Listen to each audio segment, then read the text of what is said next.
नमस्कार प्यारे विद्यार्थियों, श्री शक्ति क्लासेस में आज आपका फिर से स्वागत है। और हम जीव जगत के बारे में हम चर्चा कर रहे थे और हमने कुछ बिंदुओं पर चर्चा की थी, जिसमें कि भाई वृद्धि है ना, प्रजनन और पोषण, गति, उपापचय, इन पे हमने कुछ चर्चा की थी इससे पिछले वाले वीडियो में। इसके आगे आज हम देखेंगे छठा पॉइंट, उत्तेजनशीलता। जो सजीवों की विशेषता है वो हम देख रहे थे कि भाई सजीवों के अंदर क्या होती है, वृद्धि होती है, अपने समान बच्चे पैदा करने की क्षमता होती है, प्रजनन, पोषण, सभी सजीवों को अपनी जैविक प्रक्रम करने के लिए पोषण की आवश्यकता होती है।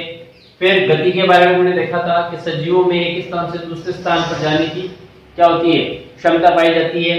और उपापचय, जिसको दो भागों में बांटा गया था, अपचय और उपचय। उत्तेजनशीलता, तो उत्तेजनशीलता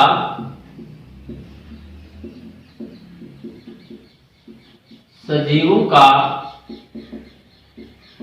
एक विशिष्ट गुण है।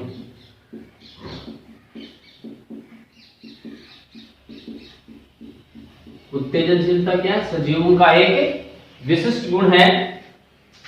सभी सजीवों में आंतरिक व बाह्य उद्दीपनों के प्रति अनुक्रिया पाई जाती है। यानी जो भी उसको उद्दीपन मिलेंगे, चाहे बाह्य वातावरण से उद्दीपन मिल रहे हैं, चाहे आंतरिक रूप से उसे उद्दीपन मिल रहे हैं, तो उसके प्रति वो अनुक्रिया करेगा। अब आंतरिक उद्दीपन क्या होगा? जैसे मान लीजिए किसी जीव को ठंड लगेगी तो वो ऐसे स्थान पर जाएगा जहां पर उसको गर्म वातावरण मिल सके। भूख लगी है तो क्या हो, किधर की ओर जाएगा? अपने भोजन की ओर जाएगा। तो ये आंतरिक उद्दीपन है ना। बरसात से बचना है, ठंड है, किसी का स्पर्श है, ये क्या है? ये सारे के सारे बाह्य उद्दीपन। कोई जंतु खड़ा है और हमने उसके ऊपर हाथ रख दिया तो क्या होगा? फिर वो अपने स्थान पर वहां से हट जाएगा, या हाथ जिसने रखा है मुड़कर उसको देखेगा वो, तो वो क्या है? बाह्य उद्दीपन। तो सभी सजीव है आंतरिक और बाह्य उद्दीपन के प्रति क्या करते हैं? अनुक्रिया प्रदर्शित करते हैं। ठीक है। अब जैसे हम बात करें सर, अब पौधों में क्या अनुक्रिया होगी, पौधे किस प्रकार अनुक्रिया होगी, तो इसका एक उदाहरण है कि बंद कमरे में रखे पौधे का प्रकाश की दिशा में मुड़ना उत्तेजनशीलता का उदाहरण है।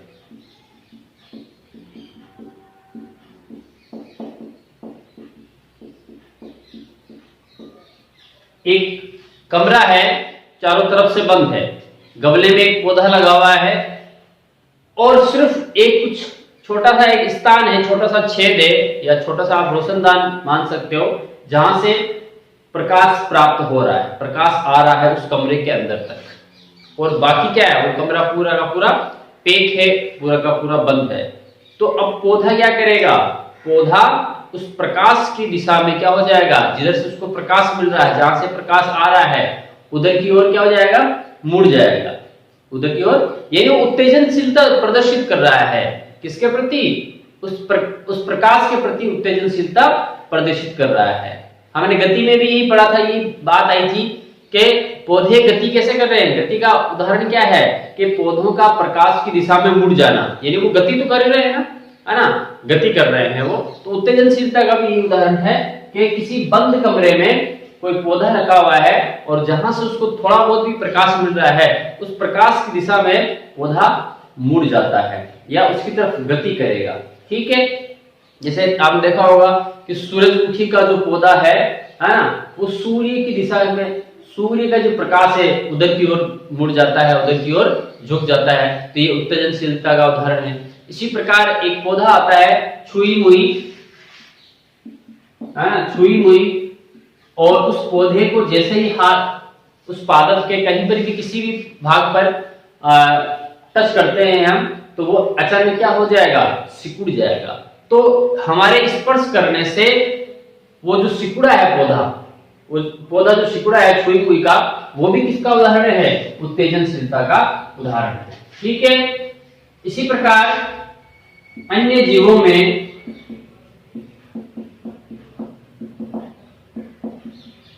ताप, भूख, सर्दी, गर्मी आदि के प्रति अनुक्रिया होती है।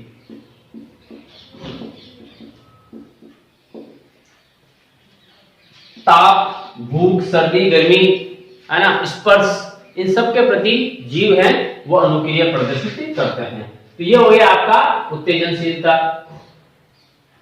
आगे आता है 7वां पॉइंट, कोशिकीय संरचना।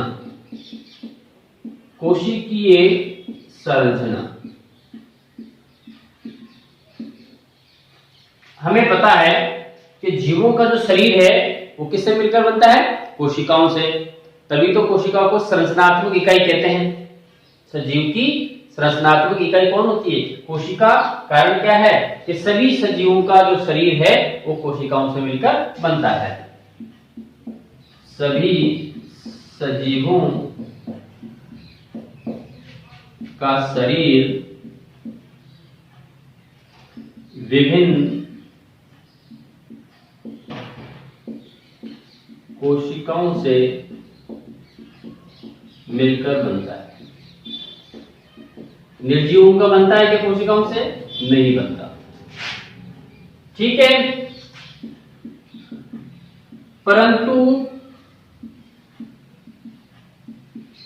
कोशिकाओं की संख्या में विविधता पाई जाती है। विविधता पाई जाती है। वही बात आ जाती है कि कुछ जीव एक कोशिकीय होते हैं और कुछ बहुकोशिकीय होते हैं। तो कोशिकाएं तो पाई जाती है, लेकिन कोशिकाओं की संख्या में क्या पाई जाती है, विभिन्नताएं पाई जाती है। ठीक है, अलग अलग जीवों के अंदर, अलग अलग सजीवों के अंदर। इसके अलावा कोशिका में पाए जाने वाले, कोशिकाओं में पाए जाने वाले विभिन्न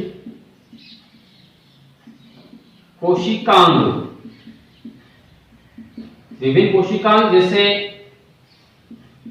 कोशिका में पाए जाने वाले कोशिकांग होते हैं बहुत से, जैसे माइटोकॉन्ड्रिया, माइटोकॉन्ड्रिया। ठीक है। इसके अलावा गोल्जी गाय,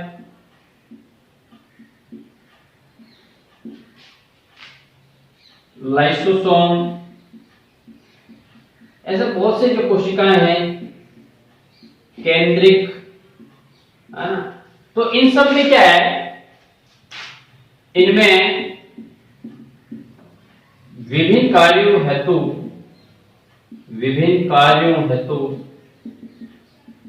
समन्वय पाया जाता है।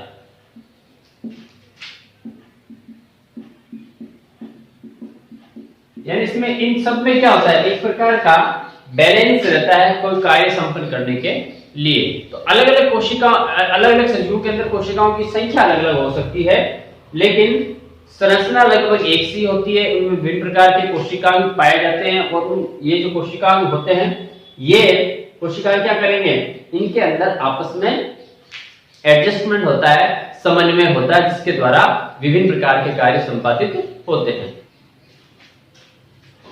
आगे आता है इसके आकार व आकृति। आकार व आकृति। आगे सजीव की विशेषता है, तो सभी सजीवों का शरीर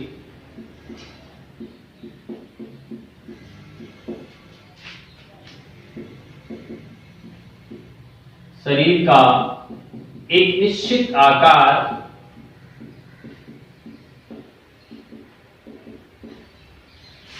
व आकृति होती है ना। प्रत्येक सजीव का क्या होगा, एक निश्चित आकार होगा और उस निश्चित आकार के आधार पर हम उसको पहचान सकते हैं, है ना? तो जैसे प्रजनन में हमने पढ़ा था कि जीव अपने समान ही बच्चे पैदा करने की क्षमता रखते हैं। तो जो हाथी का बच्चा होगा उसका आकार, प्रकार, उसकी आकृति अपने माता पिता के समान ही होगा, है ना। वो साइज में थोड़ा छोटा बड़ा हो सकता है लेकिन लगभग वो वैसा ही होता है। तो सभी सजीवों का शरीर का एक निश्चित आकार होता है और एक निश्चित क्या होती है, आकृति होती है। अपने आकार व आकृति में सजीव एक निश्चित सीमा तक ही बदलाव कर सकते हैं।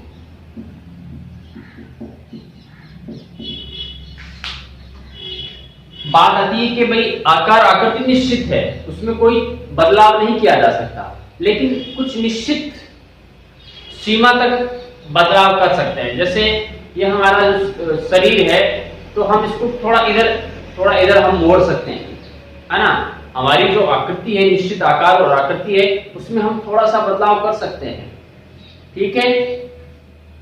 हम अपने हाथों को ऊपर पीछे, है ना, किधर भी घुमा सकते हैं।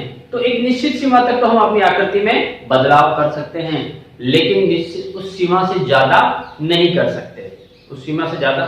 तो इस प्रकार बहुत से सजीव हैं, वो अपनी आकृति के अंदर और आकार के अंदर बदलाव कर सकते हैं, लेकिन एक कुछ सीमा तक ही बदलाव कर सकते हैं। असीमित रूप से अपने, ऐसा नहीं है क्या अचानक ही अपना पूरा का पूरा जो स्वरूप है वो चेंज कर लेंगे सजीव, नहीं, ऐसा नहीं हो सकता। कुछ निश्चित सीमा तक ही अपना आकार और आकृति वो बदल सकते हैं, ठीक है। उसके बाद में आता है निश्चित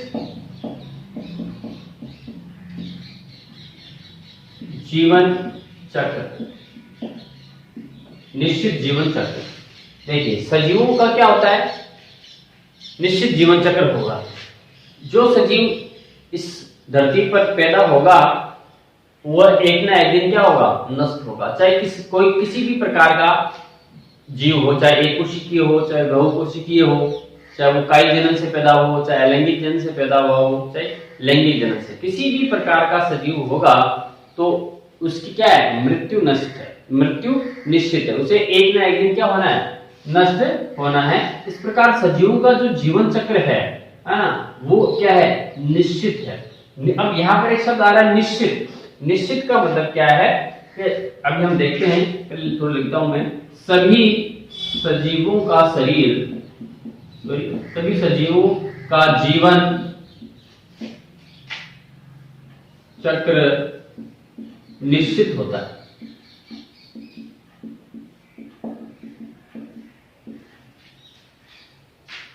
कैसे, सजीव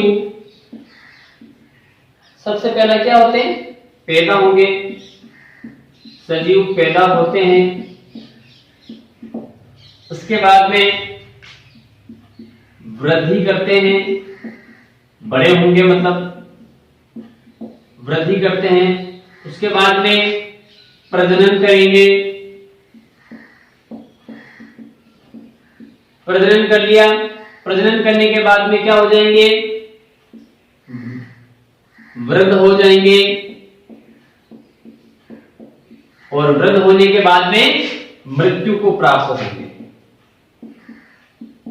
मृत्यु को प्राप्त होंगे। इस प्रकार सजीवों का निश्चित जीवन चक्र होता है। अब हमने यहां पर लिखा है कि निश्चित का मतलब क्या है कि जैसे मान लीजिए सजीव उत्पन्न हुआ है, पैदा हुआ है, तो पैदा होने के बाद में वो सीधा ही प्रजनन वाली अवस्था में नहीं आ सकता, कुछ समय लगेगा, एक निश्चित आयु उसको प्राप्त करनी पड़ेगी, उसके बाद ही वो प्रजनन करने योग्य होगा। या ऐसा भी नहीं हो सकता कि भाई जन्म के बाद में सीधे ही वो कौन सी वृद्धावस्था को प्राप्त कर ले, पैदा होते ही वो वृद्ध हो जाए, ऐसा भी नहीं होगा। एक निश्चित प्रोसेस है ना। सबसे पहले भ्रूण बनेगा, भ्रूणावस्था होगी, फिर क्या होगा, उसका जन्म होगा सजीव का, फिर बाल्यावस्था आएगी, बाल्यावस्था के बाद में किशोरावस्था के बाद में युवावस्था, उसके बाद में प्रौढ़ावस्था, फिर वृद्धावस्था और अंत में मृत्यु। तो इस प्रकार एक निश्चित क्रम होता है सजीवों के जीवन चक्र का, और उस क्रम को सभी सजीव हैं वो फॉलो करते हैं। ठीक है, इसमें कोई फेर बदल नहीं हो सकती। अब एक आता है आपके स्वयं विस्थापन, या आप इसको कह सकते हो समस्थापन। अगला टॉपिक है समस्थापन में क्या तात्पर्य क्या है कि सजीवों में विभिन्न प्रकार की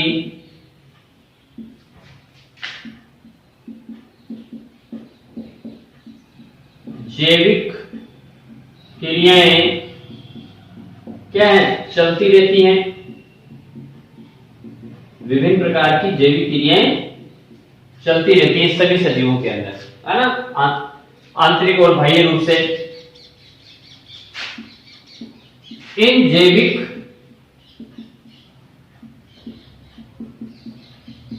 क्रियाओं को आंतरिक व बाह्य रूप से संतुलित किया जाता है।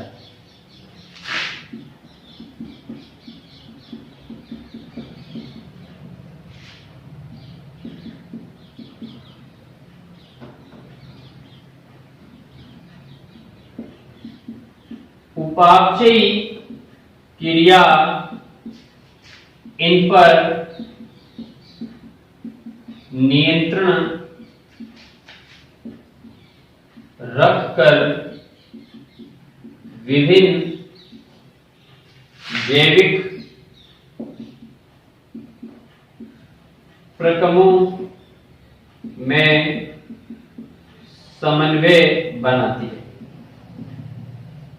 अब देखो यहां पर समझना समस्थापन क्या हो रहा है कि भाई सजीवों के अंदर विभिन्न प्रकार की जैविक क्रियाएं चलती रहती हैं, है ना, लेकिन इन जैविक क्रियाओं में क्या होता है, एक कॉम्बिनेशन होता है, एक समन्वय होता है। समन्वय नहीं होगा, लगातार चलती रहती है, श्वसन की क्रिया है ना, पाचन की क्रिया है, उत्सर्जन की क्रिया है, इस प्रकार बहुत से जो तंत्र हैं, तंत्रों का काम है, वो अलग अलग तंत्र है, अपना आप काम करते रहते हैं, तो उन पर कंट्रोल भी होना चाहिए। ऐसा ना हो कि कोई तंत्र तो है, मान लो ज्यादा काम करने लग जाए, उसकी सीमा से बाहर जाकर काम करने लग जाए, और कोई ऐसा तंत्र है जो जितना उसको करना है उससे भी वो कम कर रहा है, तो फिर क्या हो जाएगी, सारे का सारा मामला गड़बड़ा जाएगा। तो जितने भी तंत्र हैं, मान लो ये श्वसन तंत्र है, श्वसन तंत्र, पाचन तंत्र, है ना, उत्सर्जन तंत्र, ये मुख्य रूप से आपके तंत्र हैं। तो इन सब के अंदर समन्वय होना चाहिए। हमने क्या लिखा है, समस्थापन, इन सब में समन्वय होता है, और ये जितने भी तंत्र हैं वो एक दूसरे के समन्वय के हिसाब से क्या करते हैं, कार्य करते हैं। ऐसा नहीं हो सकता अगर कोई तंत्र है वो ज्यादा काम कर रहा है, कोई तंत्र कम काम कर रहा है। ऐसा भी नहीं हो सकता कि श्वसन तंत्र ने मान लीजिए कुछ कम काम कर रहा है तो उसके बदले में पाचन तंत्र करने लग जाएगा उसका कुछ काम, नहीं, ऐसा नहीं होगा। जो श्वसन तंत्र का काम है वो सिर्फ श्वसन तंत्र ही कर सकता है, दूसरा इन दोनों तंत्रों में से कोई तंत्र नहीं करेगा। जो काम पाचन तंत्र कर सकता है वो ये दोनों तंत्र नहीं कर सकते। इस प्रकार सभी तंत्रों के अंदर, सभी जैविक क्रियाओं के अंदर बाह्य और आंतरिक रूप से उन पर नियंत्रण रखा जाता है विभिन्न उपापचयी क्रियाओं के द्वारा। अब आगे, इसके आगे टॉपिक है आपके विभिन्नताएं। आगे की विशेषता है विभिन्नताएं। देखो क्या है विभिन्नताएं।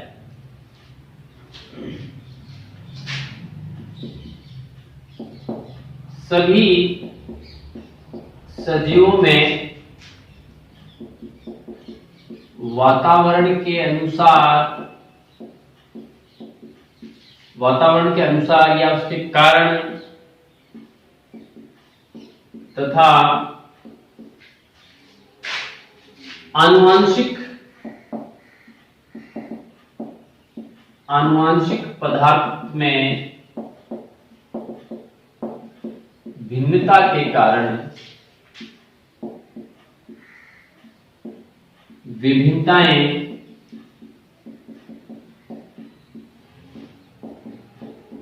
उत्पन्न हो जाती है।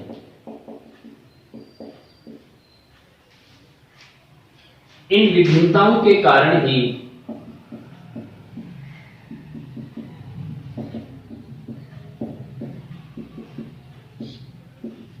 जीव किसी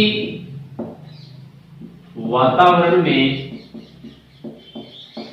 अपने आप को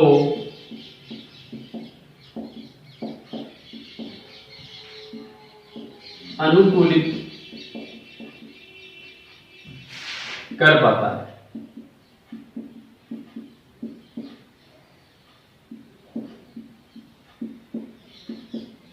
विभिन्नताओं के कारण ही जैव विकास संभव होता है। अब देखो इसमें, अब पूरी इसकी लैंग्वेज देखते हैं हम कि भाई सभी सजीवों में वातावरण के अनुसार जैसा वातावरण हो रहा है, जैसा वातावरण है, एक तो उस वातावरण के अनुसार और उनके जो आनुवंशिक पदार्थ हैं, उनके जो जीन्स हैं, डीएनए हैं, जीवों के जो डीएनए हैं या जो जीन्स हैं, उनमें कुछ फर्क आ जाता है। फर्क कैसे कि मान लीजिए ये एक है ना, ये एक सजीव है, ठीक है, उसके इस प्रकार ये जीव बनते गए,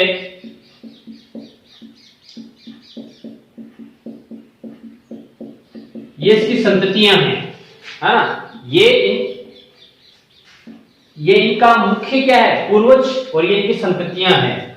तो इसके अंदर जो डीएनए या जो जीन पाए जा रहे हैं वो के वो इसी में होंगे, इनमें भी डीएनए और जीन इनके अनुसार पाया जाएगा। लेकिन कुछ अब ये डीएनए और जीन क्या है, आनुवांशिक पदार्थ, आनुवांशिक मटेरियल है ये, जेनेटिक। तो आनुवांशिक पदार्थ इसके अंदर पाए जा रहे हैं, इसके अंदर भी लगभग वही होंगे, लेकिन कुछ आनुवांशिक पदार्थों में क्या हो सकता है, कुछ जीनों में विभिन्नताएं आ सकती है। क्यों? क्योंकि यहां से लेकर यहां तक जब ये संतति पहुंची है तो इसने एक काफी लंबा समय इसने तय किया है, लंबा सफर तय किया है ना। यहां से यहां तक पहुंचने में इस संतति ने काफी लंबा समय तय किया है। हो सकता है इसको 300 साल, 400 साल या उससे भी ज्यादा सालों के बाद में ये संतति यहां तक पहुंची है, ठीक। तो इतने समय, इतने 300-400 सालों के दौरान क्या है, तो बताओ आप इस पीरियड के दौरान, 300 से 400 साल के पीरियड के दौरान क्या हमेशा वातावरण एक जैसा ही रहा होगा, क्या रहा था, क्या नहीं रहा होगा, है ना। आज का जो वातावरण है, अभी का जो वातावरण है, आज से 500, 1000, 2000 साल पहले के वातावरण से कुछ भिन्न रहा होगा, ठीक। तो उस भिन्नता के अनुसार उन जीवों के अंदर उस समय के उस वातावरण के अनुकूल कुछ जो आनुवंशिक पदार्थ हैं या उनकी जो विशेषताएं हैं उस समय के वातावरण के अनुसार रही होंगी। तो 300-400 साल बाद में आते आते क्या होगा कि इनकी पीढ़ियों के अंदर आनुवंशिक पदार्थ में कुछ विभिन्नताएं आ जाएगी, कुछ अंतर आ जाएगा। ज्यादा अंतर नहीं आएगा, ध्यान रखना, कुछ मामूली सा अंतर आ जाएगा, लेकिन ये मामूली सा अंतर भी क्या होता है, जैव विकास का आधार बन जाता है। एक तो यह हो गया आनुवंशिक पदार्थ में भिन्नता के कारण, और एक वातावरण के अनुसार और वातावरण के कारण। ठीक है, यहाँ पर अभी हमने बात की है कि मान लीजिए यहाँ पर जो 400 साल पहले या 1000 साल पहले का जो वातावरण है वो आज के वातावरण से भिन्न होगा, ये निश्चित है ना। आज का जैसा वातावरण है वो 1000 साल पहले के वातावरण जैसा आज का वातावरण नहीं है। तो उस भिन्नता के कारण भी क्या होता है, उस भिन्नता के कारण सजीवों में विभिन्नताएं उत्पन्न हो जाती हैं, तो अब देखो इसका जो डीएनए है या इसके जो जीन्स हैं और इन संततियों के जो डीएनए और जीन्स हैं, इनमें थोड़ी सी क्या आ गई, कुछ अंतर आ गया, इनके अंदर अंतर आ गया। तो जब अंतर उत्पन्न हो जाता है आनुवंशिक पदार्थों के कारण या वातावरण के कारण या आनुवंशिक पदार्थ जेनेटिक मटेरियल के कारण जब अंतर आ जाता है तो फिर उनमें क्या होगी, विभिन्नताएं उत्पन्न हो जाएंगी। विभिन्नताएं उत्पन्न का मतलब क्या है, विभिन्नता का मतलब क्या होगा कि जिस प्रकार यह अब इनकी जो संततियां है, तो वो ये संततियां ये है इसकी, है ना, ये इस जीव की क्या है, सारी की सारी संततियां हैं। लेकिन इस जीव के अंदर और इनकी इन संततियों के अंदर कुछ अंतर आ जाएगा, कुछ फर्क आ जाएगा, है ना, कुछ फर्क आ जाएगा। तो जो अंतर आया है तो यहाँ पर डीएनए के अंदर भी अंतर आ रहा है। तो जब डीएनए के अंदर आनुवंशिक पदार्थों में अंतर आ गया तो इनके शारीरिक बनावट में, इनकी विशेषताओं में और इनकी बनावट के अंदर, है ना, वो भी क्या आ जाएगा, अंतर आ जाएगा। हालांकि ये जो संततियां हैं वो इसी जीव की संततियां हैं, इनके पूर्वज यही है, लेकिन फिर भी इनमें क्या हो रहा है, अंतर आ रहा है। किसका अंतर आ रहा है, क्यों, क्योंकि उनके अंदर अब आनुवंशिक पदार्थों के कारण कुछ नई विशेषताएं आ गई हैं, जो विशेषताएं इस जीव के अंदर नहीं थी, वो विशेषताएं अब इन जीवों के अंदर आ गई है। क्यों, क्योंकि अब इनका डीएनए आनुवंशिक पदार्थ चेंज हो गया है और वातावरण में भी इतने लंबे समय तक क्या हो गया, परिवर्तन हो चुका है। यदि हम बात करें तो पूर्व के जो पूर्वज थे हमारे, जो आदि मानव थे, वो हमारे जैसे थे क्या, नहीं थे।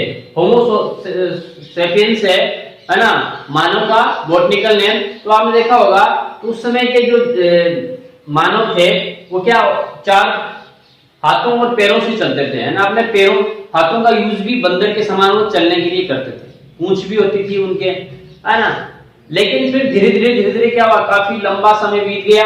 अब लंबा समय बीत गया तो उनमें क्या उत्पन्न हो गई, विभिन्नताएं उत्पन्न हो गई। धीरे धीरे पीढ़ी दर पीढ़ी, है ना, हर 1000 साल बाद में, 2000 साल बाद में या 500-400 साल बाद में उनमें कुछ ना कुछ फर्क आता गया, कुछ विभिन्नताएं आती गई। तो वो जो विभिन्नताएं आ रही हैं वो किस कारण आ रही है, वो विभिन्नताएं वो आ रही है एक तो वातावरण के कारण, क्योंकि अलग अलग समय का वातावरण अलग अलग होता है। एक तो एक वातावरण के कारण विभिन्नताएं उत्पन्न हो गई और एक आनुवंशिक पदार्थों के कारण वो विभिन्नताएं जीवों के अंदर उत्पन्न हो जाती है।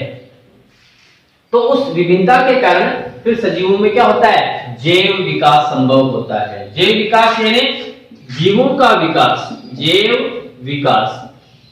अब देखो जैव विकास का मतलब क्या है कि जैव विकास, जीवों से ही जीवों का विकास होना, जीवों से एक जीव से दूसरे जीव का विकास होना।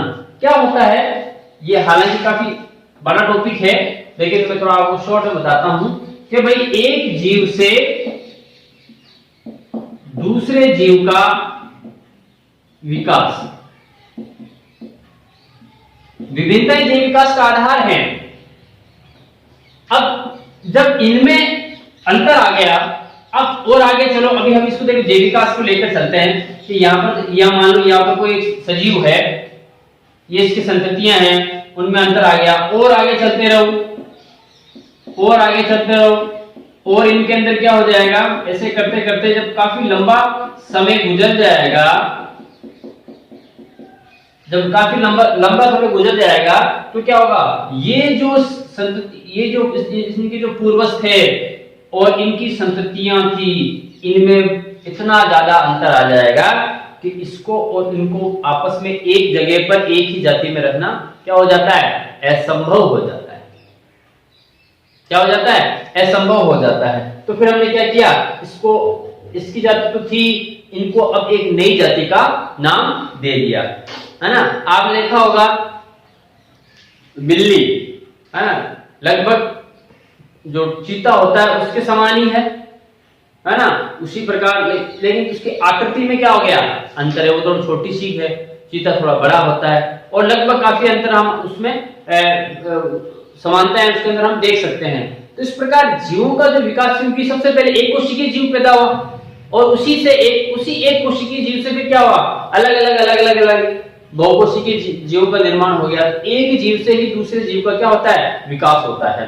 और उनमें फिर धीरे धीरे जब आगे से आगे ये विकास चलता है तो उनमें इतना अंतर आ जाता है कि फिर उसको पहचानना, एक ही जाति में रखना उन दोनों को फिर पॉसिबल नहीं होता और अलग अलग जातियों का नाम रखना पड़ता है। अब दो जातियां बन गई, है ना, एक जीव से कितनी जातियां बन गई, दो जातियां बन गई। फिर उनमें और आगे क्या है, उनकी पीढ़ियां चलती रहती हैं, फिर उनमें विभिन्नताएं उत्पन्न होती रहती है, उनमें अंतर आता रहता है, और फिर आगे उन दो से हो सकता है चार जातियां बन जाएंगी। तो इस प्रकार अलग अलग जातियों का निर्माण इन विभिन्नताओं के कारण होता है, और विभिन्नताएं जैव विकास का आधार है। और ये विभिन्नताएं आती किस कारण है, एक तो वातावरण के कारण और एक आनुवंशिक पदार्थ के कारण आती है। ठीक है, अब आता है आगे आपका अनुकूलन। सभी सजीव अपने वातावरण में रहने योग्य होते हैं। यानी हर एक सजीव है वह अपने वातावरण में रहने के क्या होता है, योग्य होता है। इस क्षमता को अनुकूलन कहते हैं। अनुकूलन कहते हैं। अनुकूलन यानी अपने आप को ढाल लेना, अनुकूलित कर लेना। जैसा वातावरण है वैसे अपने आप को ढाल लेना ही क्या कहलाता है, अनुकूलन कहलाता है। यदि हम अपने आप को वातावरण के अनुसार ढाल नहीं पाएंगे, उसके अनुसार नहीं हो पाएंगे, तो हम क्या हो जाएंगे, नष्ट हो जाएंगे। क्या हो जाएंगे, नष्ट हो जाएंगे। एक है ना कि मान लो एक तूफान आ रहा है बहुत तेज, और उसके सामने एक वृक्ष खड़ा है, और यदि ये वृक्ष खड़ा रहेगा मजबूती के साथ में, तो क्या हो जाएगा, टूट जाएगा। वो अपनी हिम्मत से खड़ा तो है, लेकिन तूफान का वेग इतना ज्यादा है कि वो टूट जाएगा। लेकिन यदि यही पेड़ झुक जाए तो फिर क्या होगा, वो तूफान का असर नहीं होगा और वो टूटने से बच जाएगा। तो इसने क्या किया, अपने आप को अनुकूलित कर लिया, उसके अनुसार ये ढल गया। जैसा मौसम था उसी हिसाब से वो ढल गया। आपने डायनासोर का नाम सुना है, डायनासोर। तो डायनासोर बड़े विशालकाय प्राणी थे, है ना, बहुत ही बड़े बड़े प्राणी थे डायनासोर, और इनकी अनेक प्रजातियां थी। और इन्होंने काफी लंबे समय तक पृथ्वी पर क्या किया, राज भी किया। शाकाहारी भी थे या मांसाहारी भी थे। लेकिन फिर क्या ऐसा क्या हुआ कि अचानक संपूर्ण सृष्टि से, संपूर्ण पृथ्वी से क्या हो गया, डायनासोर नष्ट हो गए। इसका एक ही कारण था, एकमात्र कारण था, अनुकूलन। और इनको किसी ने नष्ट नहीं किया था, ये अपने आप ही प्रकृति ने इनको नष्ट कर दिया। क्यों? क्योंकि ये अपने आप को, इनका शरीर इस प्रकार था कि ये जो बदलता, जो वातावरण जब चेंज हो रहा था, तो ये बदलते वातावरण में अपने आप को बदल नहीं सके। तो जिस प्रकार वातावरण बदलता है, सजीवों के अंदर भी अब ये विभिन्नताएं कर क्या रही हैं, ये विभिन्नता यही तो कर रही है कि इनको, सजीवों को अनुकूलता प्रदान कर रही है। चेंजमेंट क्यों आ रहा है इनके अंदर, आनुवंशिक पदार्थों के अंदर? क्योंकि वातावरण धीरे धीरे क्या हो रहा है, परिवर्तित हो रहा है। और जब वातावरण परिवर्तन होगा तो आनुवंशिक पदार्थ भी क्या होंगे, उनमें भी परिवर्तन होगा। और आनुवंशिक पदार्थ में जब परिवर्तन होंगे तो विभिन्नताएं उत्पन्न होगी, और ये विभिन्नताएं उस सजीव को अनुकूलता प्रदान करेगी ताकि उस वातावरण के अंदर वो जीवित रह सके। ठीक है, तो ये आपके सजीवों के लक्षण हो गए कंप्लीट। उसके बाद में कल हम पढ़ेंगे विविधता के बारे में, जैव विविधता के बारे के अंदर। तो आज के लिए इतना काफी, धन्यवाद।